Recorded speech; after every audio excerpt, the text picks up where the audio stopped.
அண்ணாமலை குடும்பம் சீரியலேருந்து சூப்பரான ப்ரோமோ வந்திருக்கு. நம்ம அதை பற்றி தான் இந்த வீடியோக்குள்ளே நம்ம பார்க்க போகிறோம். வாங்க நம்ம வீடியோக்குள்ளே போகலாம்.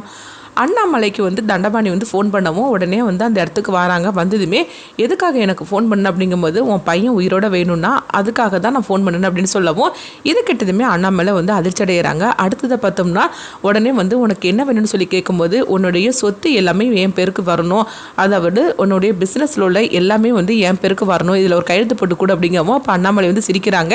இப்போ உன் ஃபோனுக்கு ஒரு வீடியோ வரும் பாரு அப்படின்னு சொல்லவும் அடுத்ததாக பார்த்தோம்னா தண்டபாணி அவங்கள தன்னுடைய ஃபோன்லேருந்து பார்க்குறாங்க. பார்க்கும்போது அவங்க பையன் கழுத்தில் கௌதம் கூர்மையான ஒரு ஆயத்தை வச்சுட்டு இருக்கிறாங்க. இதை பார்த்ததுமே தண்டபாணி அதிர்ச்சி அடைகிறாங்க.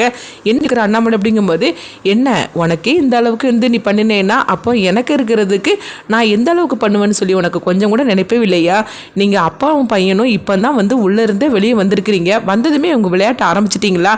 நீங்கள் எந்த எல்லைக்குனாலும் போவீங்கன்னு எனக்கு தெரியும். அதனால தான் பார்த்தியா என்னுடைய கௌதம் என்ன பண்ணி வச்சிருக்கிறான்னு அப்படின்னு சொல்லவும் இப்போ நான் மட்டும் ஊன்னு சொன்னோம்னா அவ்வளோதான், உன் பையனோட கதையை முடிச்சுக்கிட்டு வந்துக்கிட்டே இருப்பா அப்படிங்கவும் இப்போ கௌதம் கேட்குறாங்க.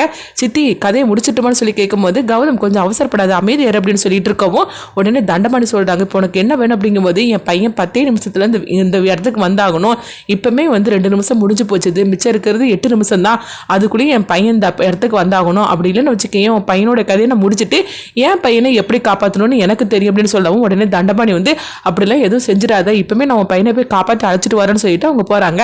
அடுத்து இங்கே பார்த்தோம்னா வான்மதி தான் காட்டுறாங்க. வான்மதி பார்த்தோம்னா அந்த மண்டபத்தோட மேனேஜர் இருப்பாங்களா, அவங்க கிட்ட போய் இந்த ரூமோட சாவி தாங்க அப்படிங்கும்போது என்னம்மா பேசிட்டு இருக்கிறீங்க, எல்லாமே அண்ணாமலை அம்மா சொன்னா மட்டும் தான் நான் கொடுப்பேன் அப்படிங்கவும் இங்க பாருங்க அண்ணாமலை அம்மா தான் சாவியை உங்ககிட்ட வாங்கிட்டு வர சொல்லியிருக்கிறாங்க அப்படிங்கவும் இல்லையே அப்படிலாம் அவங்க எனக்கு ஃபோன் பண்ணி சொல்லவே இல்லை அப்படிங்கவும் இங்க பாருங்க அவசரமா இருக்குது, அதனால தான் சாவியை என்கிட்ட சொல்லியிருக்கிறாங்க, நீங்க தயவு செய்து தாங்க அப்படின்னு சொல்லவும் உண்மையிலேயே அண்ணாமலை அம்மா தான் சொன்னாங்க அப்படிங்கும்போது ஆமாங்க அப்படின்னு வான்மதி போய் சொல்லியிருந்தாங்க. அடுத்து பார்த்தோம்னா அந்த ரூம் சாவியை கொடுக்கவும் அப்போ அவங்க அந்த 2 பேரையும் தப்பிக்க விட்டுறதுக்காக வான்மதி கதவை திறந்துட்டு உள்ள போறாங்க. அப்போ உடனே அந்த 2 பேரும் இவங்களை பார்த்ததுமே நல்ல வேளை நீங்க வந்தீங்க அப்படின்னு சொல்லிட்டு இருக்கவும் இங்க பாரு அண்ணாமலை கிட்ட என் பேரை நீங்க சொன்னீங்களா, நான் தான் வெண்ணிலாவை இந்த மாதிரி தூக்க சொன்ன விஷயத்த நீங்க சொல்லிட்டீங்களா கேட்கும்போது இல்லம்மா நாங்க சொல்லவே இல்லை, எங்களை அடின்னு அடிச்சாங்க அப்போ கூட நாங்க சொல்லவே இல்லை அப்படிங்கும்போது எங்க பாருங்க அப்படி மட்டும் நீங்க உண்மையை சொல்லியிருந்தீங்கன்னா உங்களை நான் உயிரோடய விட்டுருக்க மாட்டேன் அப்படிங்கும்போது இல்லை நான் உங்க பேரை சொல்லவே இல்லை அப்படிங்கும்போது இங்க பாரு இங்க இருந்து கண்காணாத இடத்துக்கு போயிருங்க, இன்னுமே அண்ணாமலை கண்ணில் நீங்க மாட்டிடாதீங்க அப்படின்னு சொல்லிட்டு அவங்க 2 பேரையும் வான்மதி தப்பிக்க விட்டுருந்தாங்க. அடுத்ததாக தண்டபாணி பார்த்தோம்னா அவங்க வருண் இருக்கிற இடத்துக்கு வராங்க. வந்ததுமே வருண் வா அப்படின்னு சொல்லி கூப்பிடவும் நீ எதுக்காக என்ன இந்த மாதிரி நீ அடைச்சி வச்சிருக்கிற அப்படின்னு சொல்லி கேட்டுட்டு இருக்கும்போது இங்கே பாரு இப்போ அதை பற்றிலாம் பேசுறதுக்கு டைம் இல்லை, சீக்கிரமாவா அப்படின்னு சொல்லிட்டு வருணை அவங்க அழைச்சிட்டு போகவும் அப்போ உடனே அவங்க தண்டபாணி சொல்கிறாங்க வருணை அழைச்சிட்டு வந்தாச்சு அப்படின்னு அவங்க அண்ணாமலை கிட்ட சொல்லும் போது உடனே வருணும் ஓடோடி வராங்க. அம்மா என்னம்மா பிரச்சனை அப்படின்னு சொல்லி கேட்டுட்டு இருக்கும்போது இங்கே பாரு வருண் அதெல்லாம் நான் பார்த்துக்கிறேன், நீ போய் கிளம்பு அப்படிங்கும்போது இல்லைம்மா என்ன பிரச்சனைமா அப்படின்னு சொல்லி கேட்டுட்டு இருக்கும்போது இப்போ தண்டபாணி நான் தான் உன் பையனை அழைச்சிட்டு வந்துட்டோம்ல, இப்போ ஏன் பையனை நீ விட்டுரு அப்படிங்கும்போது பண்ணாமல் அவ்வளோ சீக்கிரத்தில் விட்டுருவேன்னா என்ன அப்படின்னு சொல்லவும் என்ன பேசிகிட்டு இருக்கிற, நான் தான் உன் பையனுக்கு எதுவுமே ஆகாமல் நான் அழைச்சிட்டு வந்துட்டோம்ல அப்புறமா என்ன அப்படின்னு சொல்லிட்டு இருக்கும்போது இங்கே பாரு உன் பையன் என்கிட்ட இருந்து காப்பாற்றி நீ கொண்டுட்டு வரணும்னா அதுக்கு ஒரு கண்டிஷன் அப்படிங்கும்போது என்ன கண்டிஷன் சொல்லி கேட்கும்போது என் பையனுக்கு நல்ல மாதிரி கல்யாணம் நடக்கணும், கல்யாணம் நடந்து முடிகிற வரைக்கும் உன் பையன் என்னுடைய கஸ்டடியில் தான் இருப்பான் அப்படின்னு சொல்லவும் இது கேட்டதுமே தண்டபாணி அதிர்ச்சி அடைகிறாங்க. வருண் இதெல்லாம் நான் பார்த்துக்கிடுதேன், நீ போய் கிளம்பு டைம் ஆகி போச்சு அப்படின்னு சொல்லவும் உடனே சரி அப்படின்ட்டு போகிறாங்க. அடுத்தது இங்கே பார்த்தோம்னா அவங்க முகூர்த்தத்துக்கு டைம் ஆகி போச்சுன்னு சொல்லிக்கிட்டு அங்குள்ள சடங்குகள்லாம் பண்ணிகிட்டு இருக்கவும் அப்போ அவங்க வெண்ணிலா அவங்க அப்பா அம்மாவுக்கு பாத பூஜைலாம் பண்ணிட்டு இருக்கிறாங்க. அப்போ அடுத்த உடனே அண்ணாமலை எங்கே அது மட்டும் இல்லாமல் வரணும் அழைச்சிட்டு பாத பூஜையில் செய்யணும்ல அப்படின்னு லீலாவதினு சொல்லிக்கிட்டு அவங்க வரவும் அப்போ தண்டபாணிகிட்ட சொல்கிறாங்க அண்ணாமலை ஒழுங்கு மரியாதையா என்னுடைய கண் பார்வையில் தான் நீ உட்காரணும், அதனால சீட்டில் போய் நீ உட்காரு, என் பையன் கல்யாணம் நடந்து முடிகிற வரைக்கும் நீயும் மகனும் என்னுடைய கஸ்டடியில் தான் இருந்தாகணும், உனக்கு வர வழியே இல்லை அப்படின்னு சொல்லவும் தண்டபாணிக்கு வர வழி இல்லாமல் அங்கே போய் உட்காருதாங்க.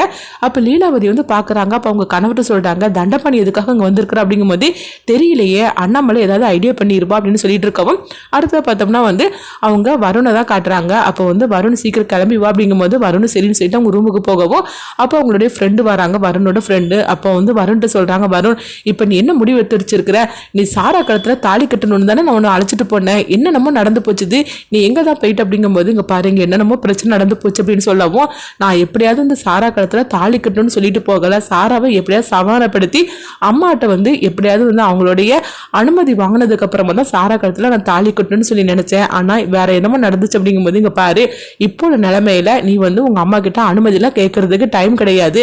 அதனால நான் சொல்றதை கேளு, நீ மட்டும் போகலைன்னா சாரா தப்பான முடிவு எடுத்துருவா. அதனால ஃபர்ஸ்ட் சாராவுக்கும் உனக்கு கல்யாணம் நடக்கட்டும், அதுக்கப்புறம் நம்ம பார்த்துக்கலாம் அப்படிங்கும்போது இப்போ வருண் வந்து இல்லை, எங்க அம்மாவை நினைச்சு பார்க்கும்போது எனக்கு இது செய்யறது தப்புன்னு தோணுது, நான் எப்படியாவது எங்க அம்மா கிட்ட சம்மதம் வாங்கிட்டுதான் சொல்லிட்டு இருக்கும்போதே வருணோட ஃப்ரெண்டு வந்து சொல்றாங்க, அங்க பாரு இப்போ உங்க அம்மா கிட்ட சம்மதம் வாங்குறதுக்குள்ள டைம் எல்லாம் கிடையாது, அதனால சாராவோட உயிரை நீ காப்பாத்தியே ஆகணும், அதனால நீ வான்னு சொல்லிட்டு வலுக்கட்டாயமா வந்து அவங்கள அழைச்சிட்டு போறாங்க. அப்ப வேற வழி இல்லாம வரும்னு போகவும் அப்போ எல்லாருமே மணமடையில் நின்றுட்டு இருக்கும்போது அப்போ அண்ணாமலை பார்த்தோம்னா அப்படியே அவங்க கீழே விழுந்துருந்தாங்க. அண்ணாமலை கீழே விழுந்ததுமே வருண் அதை பார்த்துட்டு பதறி அடிச்சுட்டு ஓடடி வரவும் எல்லாருமே வந்து உடனே ஓடடி வந்துருந்தாங்க.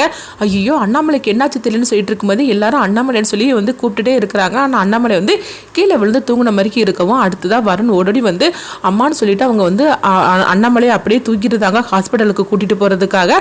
அடுத்து பார்த்தோம்னா அவங்க ஹாஸ்பிட்டலுக்கு அவங்க போகவும் அப்போ வந்து வருண் வந்து ரொம்பவே பதட்டத்தோடு இருக்கும்போது வெண்ணிலாவும் அழுதுகிட்டு இருக்கிறாங்க. அப்ப வான்மதியும் மங்காவும் பேசிட்டு இருக்கிறாங்க, எப்படியாவது இந்த கல்யாணத்தை நிறுத்தணும்னு சொல்லிட்டு நம்ம நினைச்சிட்டு இருந்தோம். ஆனா கடைசியில அண்ணாமலையே வந்து கல்யாணத்தை நிறுத்திட்டா போலுக்கு அப்படின்னு சொல்லிட்டு மங்காவும் வான்மதியும் ஒருத்தருக்கு ஒருத்தர் பேசி அவங்க சிரிச்சிட்டு இருக்கும்போது இங்க பார்த்தோம்னா வெண்ணிலாவோட அப்பா அம்மா வந்து ஐயோ சம்மந்தி அம்மாவுக்கு என்னாச்சோ தெரியலன்னு சொல்லிட்டு இருக்கும்போதே அப்ப இதை பார்த்துட்டு இருக்கிற தண்டபாணி வந்து ரொம்பவே சந்தோஷப்பட்டு இருக்கிறாங்க. எப்படியோ நீ என்னெல்லாம் ஆட்டம் போட்ட பாத்தியா அப்படின்னு சொல்லிட்டு அவங்களும் சந்தோஷப்பட்டு இருக்கவும் அப்போ உத்தமனை காட்டுறாங்க. உத்தமனோட அம்மாவை காட்டவும் உடனே வந்து அவங்க தண்டபாணி அவங்க அம்மா கிட்ட வந்து அவங்க பேசிட்டு இருக்கிறாங்க. அப்போ உடனே அவங்க ரெண்டு பேரும் தெரிஞ்சவங்க போலுக்கு அப்போ வந்து உடனே கேட்டுட்டு இருக்கிறாங்க, அண்ணாமலை குடும்பத்துக்கு உங்களுக்கு என்ன சம்மந்தம் அப்படிங்கும்போது அண்ணாமலை என்னுடைய சம்மந்தி அம்மா தான் அப்படின்னு சொல்லவும், ஓஹோ இது வேறையா, இனிமேல் தானே இருக்குது என்னுடைய ஆட்டமே, இதை வச்சு நான் என்ன பண்ற பாரு, அந்த உத்தமனை என் கைக்குள்ள போட்டுக்கிட்டு அண்ணாமலை குடும்பத்தை நான் என்னெல்லாம் பண்ற பாரு அப்படின்னு சொல்லிட்டு தண்டபாணி வந்து அடுத்ததான் ஒரு திட்டத்தை போடுறாங்க. இங்க பார்த்தோம்னா அண்ணாமலைக்கு ட்ரீட்மெண்ட் பண்ணிட்டு இருக்கவும் அப்போ வருண் வந்து ரொம்பவே வந்து அழுதுகிட்டு இருக்கிறாங்க, அம்மாவுக்கு என்ன ஆச்சோ தெரியலன்னு சொல்லிட்டு. அப்போ என்னாச்சு அப்படின்னு சொல்லிட்டு டாக்டர்கிட்ட கேட்கும்போது அவங்களுக்கு பிபி எல்லாமே வந்து லோவாகி போச்சுது, அவங்க சரியா சாப்பிட்டுருக்க மாட்டாங்க போலுக்கு, அது மட்டும் இல்லாம அவங்களுக்கு வந்து ஏதோ ஒரு மனக்கவலை இருந்துட்டு இருக்குது, அவங்க இந்த மாதிரிலாம் இருந்துட்டு இருந்தாக்கி அப்போ அவங்களோட உயிருக்கே ஆபத்தாயிரும் அப்படின்னு சொல்லவும் இது கேட்டதுமே வருண் அதிர்ச்சி அடைகிறாங்க.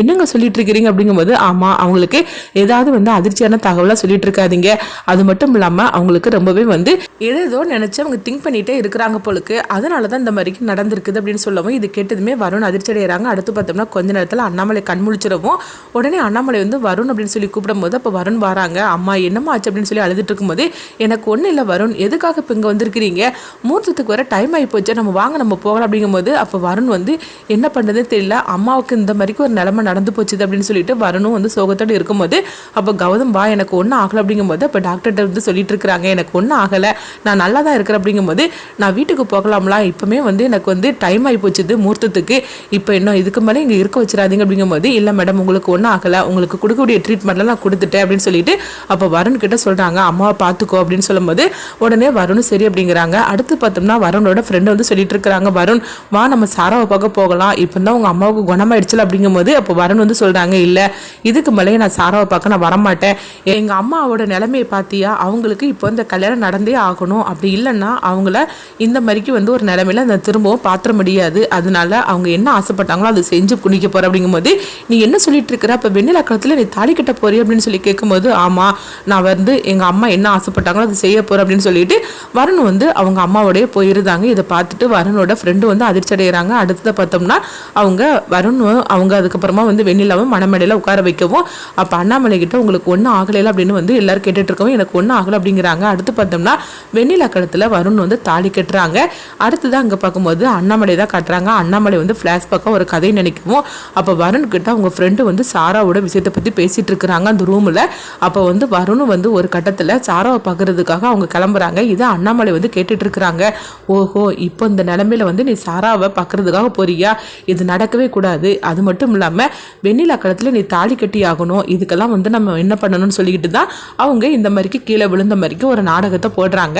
அடுத்து பார்த்தோம்னா டாக்டர்கிட்டே இந்த விஷயத்தை பற்றி அவங்க சொல்லியிருந்தனால அவங்களும் வந்து அருணுக்கிட்ட இந்த மாதிரிக்கு சொல்லியிருந்தாங்க, உங்கள் அம்மா நல்ல மாதிரி இருக்கணும்னா அவங்க அவங்க ஆசைப்பட்டபடியே நீ செய்யணும் அப்படின்னு வந்து அவங்களும் சொன்னதுனால தான் கடைசியில் வருணுக்கு வேறு வழி இல்லாமல் வருணும் வந்து வெண்ணிலா கழுத்தில் தாலி கட்ட வேண்டியதாக ஆகிப்போச்சுது. இது எல்லாத்தையும் அண்ணாமலை ஃப்ளாஷ்பேக்காக நினைக்கிறாங்க. என்னை மன்னிச்சிரு வருண், எனக்கு ஒரு வழி தெரியல, அதனால தான் இந்த மாதிரிலாம் நடக்க வேண்டியதாக ஆகிப்போச்சுது.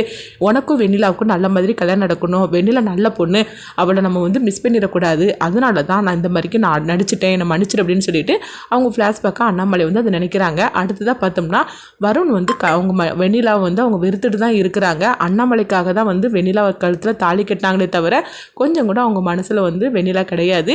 அதுக்கப்புறம் என்னெல்லாம் நடக்க போகுதுங்கிறத வெயிட் பண்ணி பார்க்கலாம்.